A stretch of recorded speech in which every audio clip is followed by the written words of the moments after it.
Hola.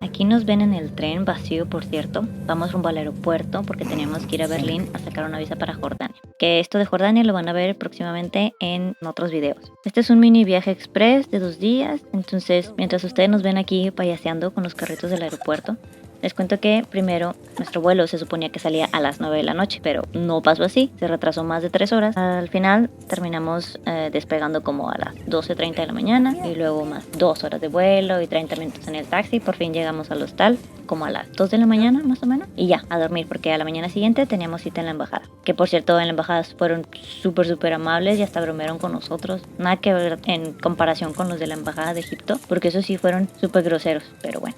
Total, mientras tenían listos nuestros papeles, los de la embajada, nos salimos por un desayuno muy estilo alemán. Yo me compré un pretzel y vi que se compró un pan que no sé cómo se llama, pero pues ahí sale en el video. Después de la embajada fuimos a visitar a un amigo de Vikash que se llama Sudip y tiene un restaurante nepalí que se llama Durbar. Ahí lo pueden ver en la imagen. Si andan ahí por Berlín y si quieren dar una vuelta, les voy a dejar el link de su Instagram para que si quieren lo visiten o no. Más tarde seguimos explorando la ciudad, fuimos a Alexanderplatz y ahí había un mercado navideño, los cuales son muy típicos en épocas decembrinas. Probamos el famoso Glühwein, que en general es un vino tinto caliente, que por cierto sí sabe muy bien. Yo pensé que no me iba a gustar, pero sí estaba muy bueno. Sí se lo recomiendo y más porque en estos países súper fríos te mantiene súper calentito y te ayuda a calentarte también las manitas.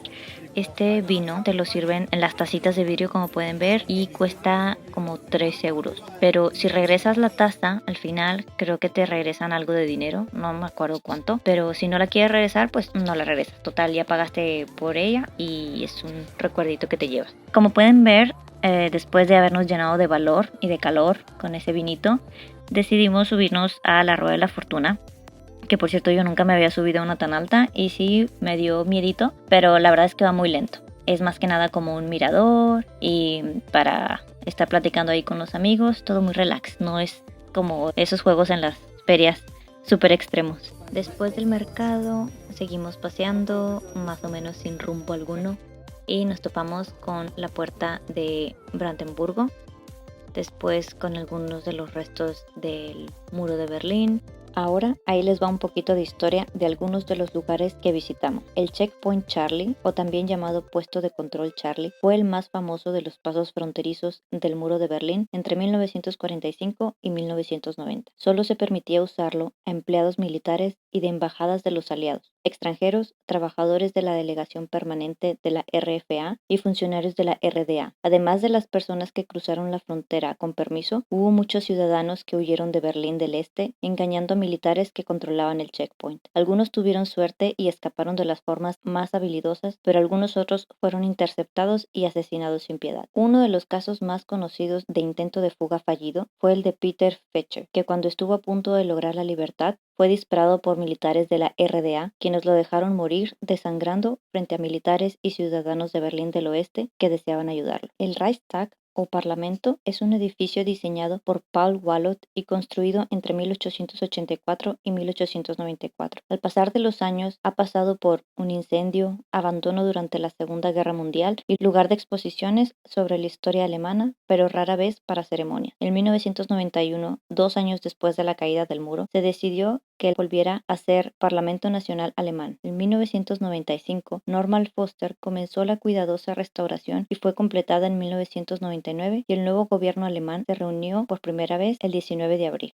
Cerca de la puerta de Brandenburgo, en dirección al sur, está el monumento a los judíos asesinados en Europa, también conocido como Monumento del Holocausto. Según la página web de visitberlin.t, el monumento es dedicado a los 6 millones de judíos que murieron víctimas de las atrocidades del nazismo. En unos 19.000 metros cuadrados, el arquitecto neoyorquino Peter Eisenman colocó 2.711 bloques de cemento de diferentes alturas. El área se puede visitar de día y noche. Los bloques fueron colocados de manera equidistante y con diferentes alturas. Sumándole el desnivel del suelo, generan una sensación de mareo. Muchos son los que se han aventurado a explicar el significado del monumento pero lo cierto es que ni siquiera su creador quiso hacerlo.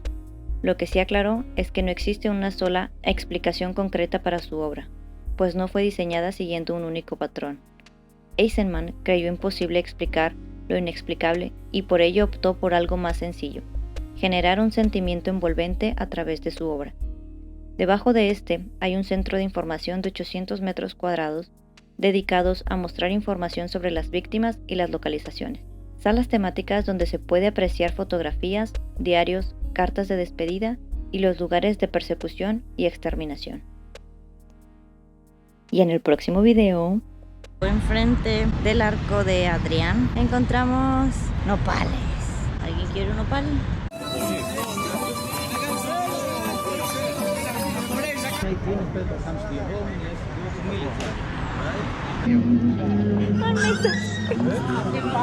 Y no se olviden de suscribirse, darle like y comentar, ¿ok?